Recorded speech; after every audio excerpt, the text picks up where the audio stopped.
Well, that is quite a show. That is quite a show. The fall 2022 anime season has brought us quite a gem. Yes, that gem is called Immoral Guild or Futoku no Guild. Now, unfortunately, this is a series that will probably never get licensed by anybody, and that's unfortunate, but at the same time, I don't think it's worth getting picked up by anybody because I'll probably get the full uncensored version. But yes, you can guess which one I watched. I watched the first episode of Immoral Guild, and I guess the question mark that a lot of people might have with the series is it more than just, yes, the ecchi. Well, we'll get into that with my first impressions, so let's jump right into it. Immoral Guild opens up with a guy named Kikuru, and Kikuru is an adventurer that has pretty much spent his entire life training, getting stronger, being able to take down any enemy that he comes across, and yes, taking on all the jobs that he can possibly take from the guild. Well, unfortunately, he's decided to confront the guild lady and say, I'm quit. I have to quit because apparently he had gotten a New Year's letter from his friend from his schooling days, and that guy is now married, and so now he's kind of contemplating, I've wasted my entire youth doing all this stuff. I kind of want to go out and find romance. I want to find that special somebody, enjoy my youth for once. I've been kind of wasting it away. And the guild lady's like, no, don't do that. We have this new recruit coming in, so it might change your mind. He's like, I don't know why that would change my mind. But yes, enter Hitomu, a beast girl that is now joining the guild. She's fresh off of the training and she's ready to go. And so Kikuru's like, look, I kind of don't want to leave them hanging. So if I can find a successor, somebody to take over my shoes, that would be better. So he decides, okay, well, I'll show her the ropes, see if she's good to take over my role. So sure enough, the two of them head out. He immediately starts to criticize Hitomi, like, you're young. Why would you want to do this stuff? Enjoy your life. Enjoy your youth. And he immediately falls to the ground because he realizes he's just defeated himself. He's critiquing his own self, that he's wasted his entire life doing this stuff, and now he's critiquing somebody else, and he's realizing, I just described myself. But no, doesn't let that keep him down. They decide to go out, and they find their first job, which is to fight a slime. And Kikuru takes it like he usually does, kind of trying to sneak up and check out the enemy before you do a jump attack or something like that. And Hitomu's not that way. Hitomu immediately jumps into the fray and goes over and does a bow because apparently in her training as martial arts, she's kind of more honorable and has only really fought in duels. So she immediately wants to show respect, and the slimes take advantage of that and immediately tackle her down. And yes, things happen. Things happen to poor Hitomu. Which is pretty much one of the main punchlines of this series is girls go out, monsters attack, and ecchi happens. But yeah, Kikuru decides to jump into action and try to see if he can find what to pull to take it off of Hitomu. Ends up saving her life. It describes how to take out slimes, and that kind of wraps that whole situation up. Then they eventually run into a big bear beast thing, which tackles Hitomu, and immediately he believes that she released some pheromones because it didn't shred her to death. It decided to lick her instead, which, again, Kikuru saves her. And what kind of follows this is that Kikuru's realizing she's terrible. She can't fill my shoes. Like, I can't leave this girl to take over my shoes because she's just not good. So, yeah, kind of defeated. They go back to the guild where he ends up finding out that they have another recruit, which is Maidena, which is a white sorceress, so a healer. And immediately she is super tsundere. Believes that Kikuru is a pervert, doesn't want to have anything to do with him, but she's kind of forced to have to follow along with him anyways. So now with our next party member, they head out once again to fight slimes, which Kikuru asks Hitomu, hey, can you help us find slimes? Do you remember the smell of... Oh, yeah, that didn't really go well. Yeah, sure enough, Hitomu is like super dreading even thinking about what happened. And Maidena's like, wait, why are you so dreadful looking? What happened last time you two went out to fight slimes? What did he do to you?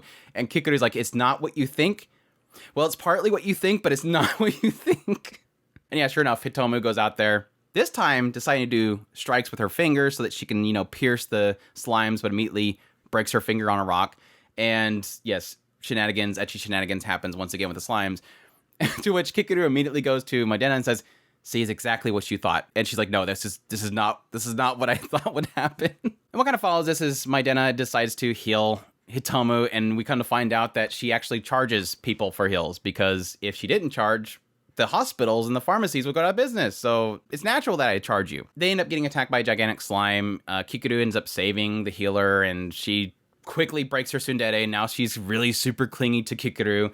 But what it, pretty much all this spells out is that, again, Kikuru can't leave quite yet. He's got to find, or at least train these girls up to the point where they can actually survive without him before he even thinks about leaving. Of course, the guild lady's like, why are you going to go search for love? You got these two girls with you, but Kikuru's looking over to Hitamu, and she's just a Genki dork. And with Maidena, he just sees her as a kid because she's flat. So,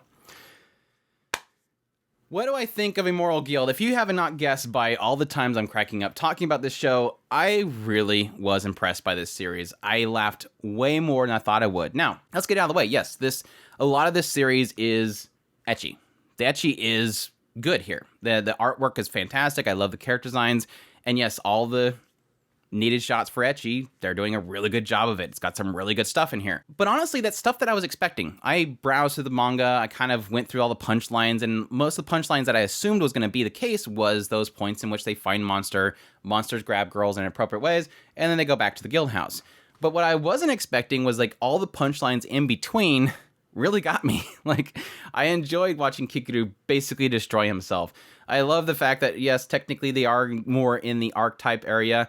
I love Hitomu's Genki, goofy nature that just charges into combat and falls over and realizes she screwed up. And then, you know, obviously with Maidena, getting the tsundere archetype character in there and just the goofy shenanigans around Flat as Justice and all that kind of stuff. But again, it's more of these little punchlines in between that I wasn't really expecting. I wasn't expecting all this funny stuff around, you know, Kikuru telling Maidena it's exactly what you imagine it to be, but not exactly what you imagine it being, and just goofy imagination the characters would have in that situation. And yes, technically the goofy shenanigans around going out and doing different jobs and just a very dysfunctional party. Again, we have a Genki jump out there and screw up girl and a tsundere healer that wants to charge everybody for every heal they do. It's already kind of creating a really goofy, fun chemistry within this group that I'm already really, really enjoying. And yes, technically all the scenes that they have back at the guild house is absolutely shenanigans.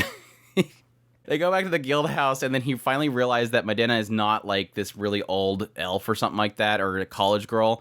Like, for once, usually you have like the young character, and then you kind of find out, oh no, they're actually like a late college student. He believed that of her this whole time because she's super brilliant and she's at the guild. But no, she's actually like 16 years old, so he immediately like shatters that whole thing, and he's like, okay, wait, that was backwards. It's actually backwards for once. But no, he immediately tells the guild lady, please put a limit to like 18 years old. That way, yeah, just do that, because it's not going to look good on the guild. And so, you know, if you have this whole idea of him in his mind, it's not reflecting good on the guild that these girls are going out and inappropriate things are happening, and it's being sold as a movie, or technically a TV series in this particular case. Again, the comedy is hitting much better than I thought it would. So it's got the comedy, it's got the ecchi, it's got the characters, it's got the great art design. It's not crazy animation. I didn't really expect that much from a comedy series, but I think with the art style itself, it kind of accents it quite a bit to the point where I'm not too bothered by the lack of like some crazy animation here. But yeah, for sure, I am looking forward to more of this series. I cannot wait for more episodes. Definitely a series I'm going to be watching on a weekly basis. And again, unfortunately, having to find it from other means because nobody wants this show. But definitely recommend it if you like ecchi, if you like JRPG tropes, that kind of stuff. I definitely highly suggest the series. If you don't like ecchi, stay away from it because it's gonna be really bad. But yeah, that's my thoughts on Immoral Guild. If that sounds interesting, definitely check it out. If you like this video, make sure to hit that like button down below. Comment, let me know what you thought of the series if you're going to be checking it out. Subscribe to the channel if you're new to the channel so you can get all my content. I do news reviews, first impressions of all the shows of the season, top list. If it's anime, it's pretty much here. Additionally, if you want to support the channel more, because it'll probably be demonetized, you can support us through our Patreon, our tips link, or super thanks button down below. I greatly appreciate everybody that considers, and y'all take care.